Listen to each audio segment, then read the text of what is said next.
Qadri multi speciality हॉस्पिटलमध्ये आता मिळणार बांधकाम कामगार योजनेच्या माध्यमातून मोफत शस्त्रक्रिया, स्त्रीरोग विभाग, सर्जरी विभाग, अस्थिरोग व मेडिसिन विभाग, सर्व शस्त्रक्रिया आणि उपचार मोफत।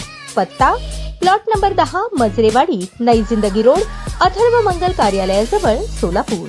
सोलापूर ग्रामीण पोलीस दलाच्या स्थानिक गुन्हे शाखेने मोहोळ परिसरात धडक कारवाई करत जबरी चोरी, कॉपर वायर चोरी, शेळ्या चोरी करणाऱ्या अख्ख्या टोळीपैकी एका अट्टल आरोपीला जेरबंद केले आहे। पकडलेल्या आरोपीकडून 55 किलो कॉपर वायर, सोन्याचे दागिने असा मोठा मुद्देमाल हस्तगत करण्यात पोलीस पथकाला यश आले। पोलीस अधीक्षक अतुल कुलकर्णी यांच्या सूचनेनुसार वरिष्ठ पोलीस निरीक्षक संजय जगताप यांनी एलसीबीच्या पथकाला विशेष कामगिरीवरील आदेश दिले होते। त्यानुसार एलसीबी टीमने मोहोळ माळशिरस पालखी महामार्गावर सापळा लावला। काही वेळातच संशयित MH11 AK 8674 या कार मधून दिसून आला। थांबण्याचा इशारा दिल्यावर चालकाने वेग वाढवत पळ काढला। एलसीबी पथकाने कारचा पाठलाग करत तोंडले गावाजवळ वाहनाला गाठले। कार थांबताच आरोपी पळण्याचा प्रयत्न करत होते, मात्र पथकाने तत्परतेने पाठलाग करून अमोल उर्फ विशाल शंकर पवार वय 21 याला ताब्यात घेतले। अटक आरोपी अमोल पवार हा सराईत गुन्हेगार असून चौकशीत त्याने अनेक गुन्ह्यांची कबुली दिली आहे। आरोपी अमोल पवारवर एकूण 11 गुन्ह्यांमध्ये पाहिजे असल्याचेही पोलिसात स्पष्ट झाले आहे। ही धडाकेबाज कामगिरी सहाय्यक पोलीस निरीक्षक विजय शिंदे, उपनिरीक्षक Shrikant Gaikwad, police head constable Salim Bagwan, Ravi Mane, Dhanraj Gaikwad, Vinayak Ghorpade, Manoj Rathod, Suraj Ramgude, चालक सतीश पुरकुल यांनी बजावली।